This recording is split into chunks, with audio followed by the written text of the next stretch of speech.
Hey, Stronghold.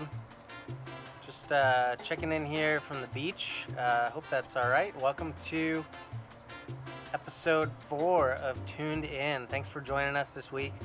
Now, you might have been wondering, how did I ever get to the beach? And, well, plane flights were super cheap, I don't know if any of your parents or you guys have looked online to see what flight prices are like these days, but I was on there and I was just browsing, and so yeah, I got to hop on a plane this last week. Pretty cool, right? And wait, Megan, no, I can't talk right now. I'm filming a video for Stronghold. Wait, what do you need? Oh. Whoops, it's my backyard. Anyways, hope you enjoy the rest of this Stronghold episode. Thanks for tuning in.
Hey guys, today's scripture comes from John, which is a book in the Gospels, chapter 8, verses 1 through 11.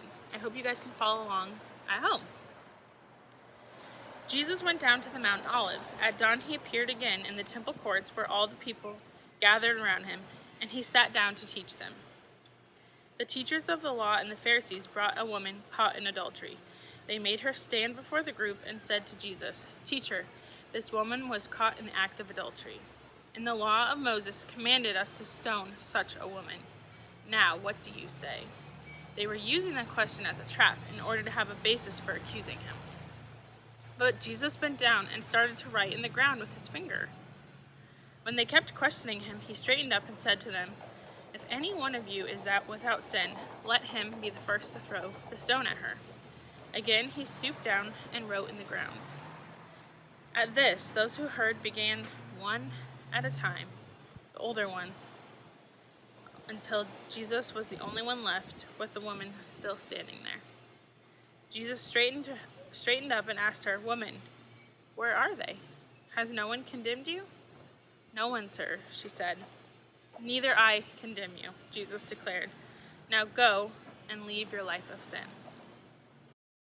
Hey guys, today we're talking about a story in the Bible with a woman caught in a very embarrassing, uncomfortable situation. Now, all of us have had really awkward, uncomfortable situations that just kind of make you cringe, right? On a lighter note, one of my very favorite YouTube videos, I hope you guys have seen it, there's a man, he's a professor, and he's talking about really, really serious content on live TV, okay? He's sitting in a chair, he's discussing some economics, it's real serious. Suddenly, in the background, you see a door goes wide open and a little girl toddles in. Then, you think that's embarrassing, and he tries to ignore it. Live TV interview is still happening. Moments later, an even smaller little girl in a little walker comes out, and she starts toddling in. Now, both kids are in the room on live TV while he's supposed to be discussing serious matters. Then another woman comes in. This time it's the mom. She's humiliated. The guy on TV is definitely humiliated. He's trying to focus on the conversation. He's trying to keep the interview going, but it's pretty impossible with two adorable little kids toddling around on live TV. Suddenly the mom rushes in and she tries to back up, sneak the kids out. It's not sneaky at all. If you've seen this video, guys, it's horribly embarrassing. She takes the girls and she tries to exit, but then they hit a wall and the whole thing's humiliating. But it's also hilarious. Thankfully for them, they were able to come back on live TV later and explain what was going on. But no one can get that image out of their head. It's an embarrassing moment, and let's be honest, we've all had them. Okay, here at Stronghold, we've been getting to know this person named Jesus. Here's another story where Jesus does the unexpected once again, and we see that he is a friend to the outcast. We see that Jesus is doing the same thing here with this woman caught in the act of adultery, and he goes after the person that nobody likes. Now let's talk more about the story I just read. In the first part, when the religious leaders bring the woman before Jesus, she's caught in the act and she's framed and she's humiliated. You might be saying, why did the leaders do this in the first place? Now the scribes and the Pharisees, they were religious leaders and they were famous for having all the right answers in society. They claimed to know who God was and they followed the law, the rules that the Israelites had for centuries. Really, what they were doing wasn't even about the woman. It was about testing Jesus, the man who claimed to be God. They wanted to see if he cared more about the law of the day or more about this woman. And immediately we see that Jesus cares more about her than he cares about them carrying out the punishment of the day. Now, what are some things that shows that Jesus cared more about the woman? First is this. He begins to write on the ground with his finger. I believe that he does this in order to take attention off the woman. I believe that he was trying to help lessen the humiliation that she was feeling. The second thing was that Jesus leveled the playing field, okay? The religious leaders wanted there to be a clear us and her. And they wanted to show that they were doing the right thing and that she was doing the wrong thing, okay? But Jesus leveled the playing field by saying, "Let him who is without sin among you be the first to throw a stone at her." And the third thing is that Jesus helps her realize her status. She was not condemned. Early in the book of John, we read this: "For God did not send his Son into the world to condemn the world, but in order that the world might be saved through him." And what does that mean for you and I, friends? That's good news. I don't know what you've thought about God and what you've thought about Jesus so far, watching these YouTube videos. But the Bible tells us that Jesus came so that we might be able to understand exactly who God is and what he is like. If that's true, there's a lot of cool truth that we can pull from this story. Some of you might be here carrying a heavy weight of things you've done, of choices that you've made. Some of you might have even been framed or humiliated in the past, and maybe the last thing you want to do is to come back to God because you're afraid that he might judge you too. Looking back at the story, Jesus says, "Neither do I condemn you. Now go and leave your life of sin." It's clear that any judgment that comes from Jesus is directed at the life choices that the woman made, not directly made towards her as a person. Jesus clearly loves and accepts her when he made the religious leaders walk away and assured her that she did not stand condemned. Now, where do you see yourself in this story? Jesus' assurance to you and me is the same. We are not condemned. Instead, we are fully known and fully loved. And his challenge is the same too. Do we trust his voice enough? Do we trust in his love enough that we're willing to leave our shame and humiliation behind? We all carry around some form of shame. We all have specific things in our past and in our present that we're not proud of, choices and decisions that we regret, things we haven't told anyone. Shame is that voice in our head that whispers, "You are not good enough. Why would anyone love you?" Now, Jesus knows these things, and you guys, I want to tell you something. He fully loves us. You might be thinking, how could Jesus love us? What does he see in me that is worth loving? You guys, he sees something that is beautiful. He sees someone that can be free, and he honors the person that looks to him for help. When I begin to believe that I am fully loved and fully known, it does something amazing to my heart. I'm able to say, "Jesus, you truly are my greatest friend." And I'm able to say, "God, you are my true Father. You're the one that cares for me no matter what." When I doubt Jesus' love for me, I begin to think two things. Either I'm too messed up for Jesus to love, or I need to be a better person. I just need to try harder, and if I do that, then Jesus will love me. You guys, this is foolish thinking. What do we see here in the story? We see a woman written off by the religious leaders who framed her, a woman that by society's standards should have been punished. And yet Jesus, the most loving person who ever lived, pardons her. He sees past her wrong choices and he loves her. How can you and I respond to this truth that we are fully loved and fully known at the same time? It's the same thing that Jesus told this woman. From now on, go and leave your life of sin. In other words, you and I can live in freedom. Jesus offers this woman freedom, and he offers you and me the same thing. And he's saying, you don't have to wear the backpack of regret anymore, the weight of shame, and I came to give you a way out. The ability to live a life that is lighter and freer and truer than anything that you have been living. I don't know about you, but that is good news. And Jesus isn't here to frame us or humiliate us. Remember, we are fully known and fully loved. We don't stand condemned any longer. Let me close this in prayer. God, I thank you for today and that your grace gives us freedom, that you have pardoned us, that we don't stand condemned before you, and because of that we can live lives where we don't have to wear the backpack of shame and regret. Thank you for what you did for this woman, and thank you for what you've done for us. Thank you for your love for us, and we pray that your love would motivate us to live in freedom this week. Pray these things in your name. Amen. Hey Stronghold, it's Claire.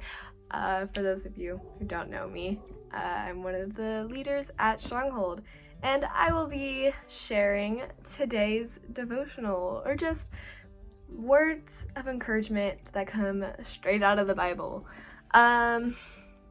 This verse that I picked, I've had it in my room for a week or two. I wrote it when I felt I needed to be able to look at something to encourage me. Considering we're surrounded by so much negativity right now, I just wanted to be able to be like, okay, life is gonna be okay. So the verse is Isaiah 41:10. So do not fear, for I am with you. Do not be dismayed, for I am your God. I will strengthen you and help you. I will uphold you with my righteous right hand. I love this verse. I think that it is very encouraging, and though it may be a shorter verse, you pick it apart and it just becomes more and more encouraging. So that first line is saying, so do not fear, for I'm with you. That's pretty self-explanatory, but I ask you guys to really think about what that could mean for you. I mean, can you imagine going through life without fear because you have your God with you? I mean, I feel like just life would be so much easier and better, and that's what God has planned for you is for you to trust him and lean on him and let him be with you. And I think during these times it's important that we aren't afraid and we know that God's with us. And then the next line, do not be dismayed, for I am your God. Dismayed can mean many things. It can be depressed, it can be worried, conflicted, any of those things. He's saying you don't need to be any of those because I am your God. And that's pretty powerful. And then it goes on to, I will strengthen you and help you. I know that these times can feel super lonely. I don't know about you guys, but I really miss my friends, and I feel like, I don't know, I feel like I'm missing something in my life. But God's telling us that he will strengthen us and help us. He's going to be there with us.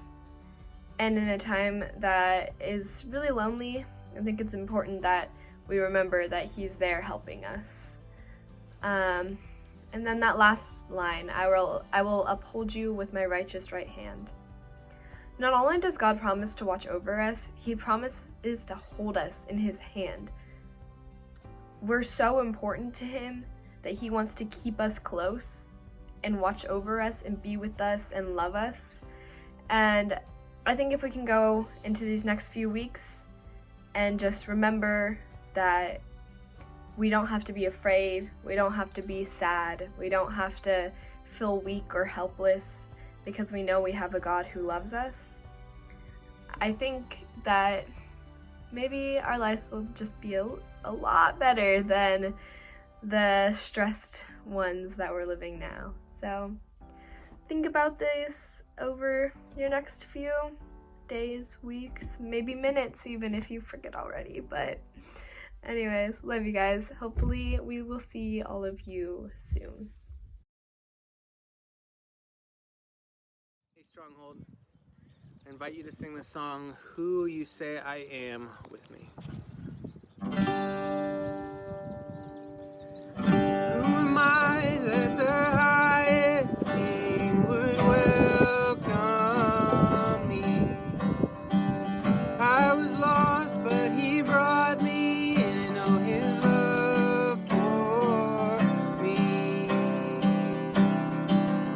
Oh, his love for me. Whom the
are for me, not against me. I am who you say I am. I am chosen, not forsaken. I am who you say I am. You are for me, not against me. I am who you say I am. Yeah, I am who you say I am. I am who you say I am. Whom the sun sets free, oh, is free indeed. I'm a child of God. Yes, I am. In my Father's house, there's a place for me. I'm a child of God. Yes, I am.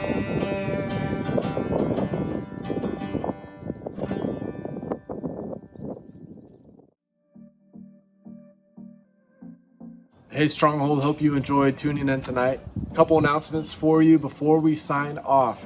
Number one, there's going to be a Zoom Hangout meeting tomorrow. Even though we can't all join in together in person, we can join in together online. Look for an email from Eric with all the details to join that meeting. Secondly, want to encourage you to join us on Sunday morning for our worship together. That's our worship with our entire church family on Facebook Live. But Eric's going to be on there commenting and hanging out. Tyler's going to be on there commenting and hanging out. Join us on Sunday to do that as well.